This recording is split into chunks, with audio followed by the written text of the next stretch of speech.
यार तेरे अब्बे की हालत देखकर तो यही लग रहा है कि बस 2-3 दिन का ही मेहमान है, इससे ज्यादा नहीं जीने वाला। ओ नहीं यार, पिछले 6 महीने से अब्बे की यही हालत है। अगर उसने मरना होता तो मर जाता है, अब ये जान छोड़ने वाला नहीं है।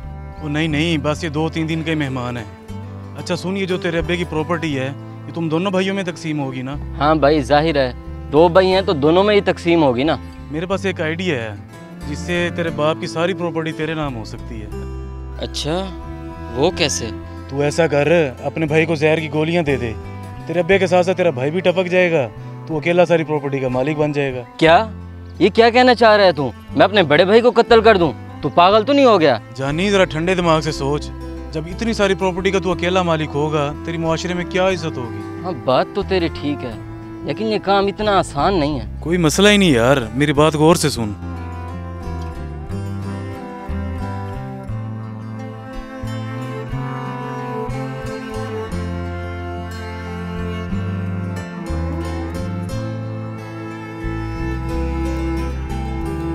ये साथ इतना घटिया निकलेगा मैं सोच भी नहीं सकता था।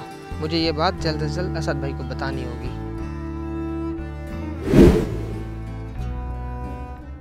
अंकल, मैंने असद भाई को मिलना था, वो कहीं नज़र नहीं आ रहे। हाँ बेटा, वो कहीं काम के सिलसिले में बाहर गया हुआ है। खैरियत तो है, तुम इतने घबराए हुए क्यों हो? बस अंकल जी, बात ही कुछ ऐसी है, मेरा असद भाई से मिलना लाजमी है। बेटा मुझे बताओ क्या बात है, मैं उसे बता दूंगा। अंकल जी, बड़ी अफसोसनाक बात है। कल जब मैं गली से गुजर रहा था तो तू ऐसा कर, अपने भाई को जहर की गोलियां दे दे, तेरे अब्बे के साथ साथ तेरा भाई भी टपक जाएगा, तू अकेला सारी प्रॉपर्टी का मालिक बन जाएगा। क्या ये क्या कहना चाह रहा है तू? मैं अपने बड़े भाई को कत्ल कर दूं? तू पागल तो नहीं हो गया? जानी जरा ठंडे दिमाग से सोच, जब इतनी सारी प्रॉपर्टी का तू अकेला मालिक होगा तेरी मुआशरे में क्या इज्जत होगी। हाँ बात तो तेरी ठीक है, लेकिन ये काम इतना आसान नहीं है। कोई मसला ही नहीं यार, मेरी बात गौर से सुन। अब्दुल्ला बेटा, मुझे यकीन नहीं आ रहा कि मेरा छोटा बेटा ये सब मंसूबे बना रहा है। अंकल जी, यकीन तो मुझे भी नहीं हुआ जब ये सब मैं सुन रहा था। खैर, आप असद भाई को बता दीजिएगा, मैं चलता हूँ। चलो ठीक है बेटा।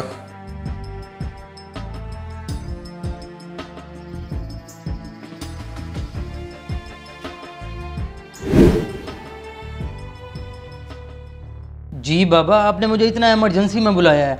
खैर तो है, तबीयत तो ठीक है ना आपकी? हाँ हाँ बेटा, मैं बिल्कुल ठीक हूँ। तुम ऐसा करो, जल्दी से प्रॉपर्टी के सारे कागजात ले आओ। क्या मतलब बाबा, इतनी जल्दी में ये सब? बेटा तुम देर ना करो, जो मैंने कहा है वो करो। ओके बाबा, मैं ले आता हूँ।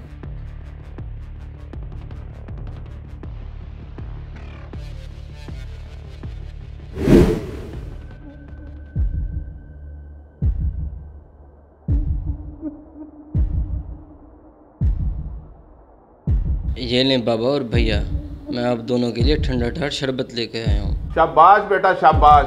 तुम ऐसा करो, अंदर से मेरी दवाइयाँ ले आओ, मैं आज दवाइयाँ खाना भूल गया हूँ। ओके बाबा, मैं अभी लाया। उठो असद बेटा, जल्दी से ये शरबत ज़ाया कर दो। ठीक है बाबा।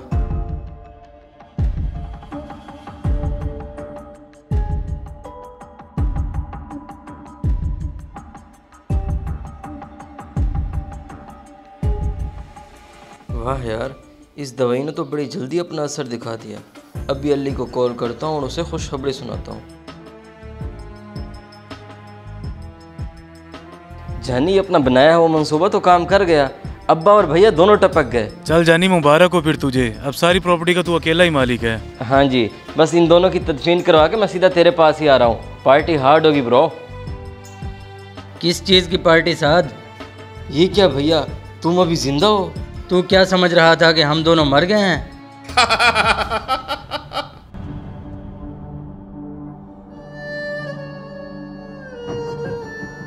मैंने तो आप लोगों को जहर की गोलियां दी थी, लेकिन आप लोग बच कैसे गए?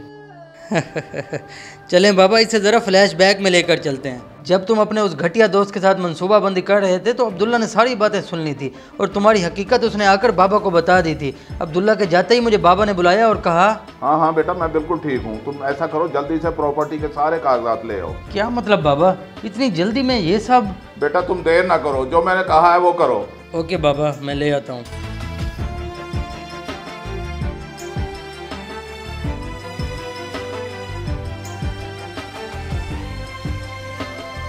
ये लें बाबा। असद बेटा, मैं सारी प्रॉपर्टी तुम्हारे नाम करवा रहा हूँ, जल्दी से पटवारी को बुलवा लो। बाबा मगर क्यों? साद भी तो आपका बेटा है। मैं तो चाहता हूँ आपकी जितनी भी प्रॉपर्टी है हम दोनों भाइयों को मिले। बेटा वो तुम्हारा भाई नहीं है बल्कि दुश्मन है। वो तुम्हें कत्ल करना चाहता है, कत्ल। क्या मेरा छोटा भाई मुझे कत्ल करना चाहता है? जी बेटा, कल अब्दुल्ला मेरे पास आया था। वो बता रहा था कि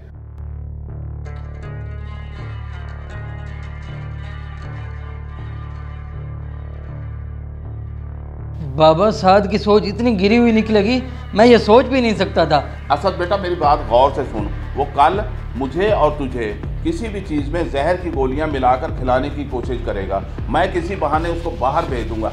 जैसे ही वो बाहर जाएगा हम वो चीज़ गिरा देंगे और जो ही वो वापस आएगा हम मरने का नाटक करेंगे। और हाँ, तुम क्या समझ रहे थे कि सारी प्रॉपर्टी तुम्हारी हो जाएगी? मैंने अपनी सारी प्रॉपर्टी बड़े बेटे असद के नाम कर दी है। कर लो जो कुछ करना है और दफा हो जाए यहाँ से। आइंदा अपनी शक्ल ना दिखाना मुझे। बाबा मुझे माफ़ कर दे, मैं अली के बहकावे में आ गया था। कोई माफ़ी नहीं है तुम्हारे लिए। दूर हट जाओ मेरी नज़रों से। असद निकालो इसे। चले जाओ। जिसको अपने खून की पहचान नहीं उसकी इस घर में कोई जगह नहीं है।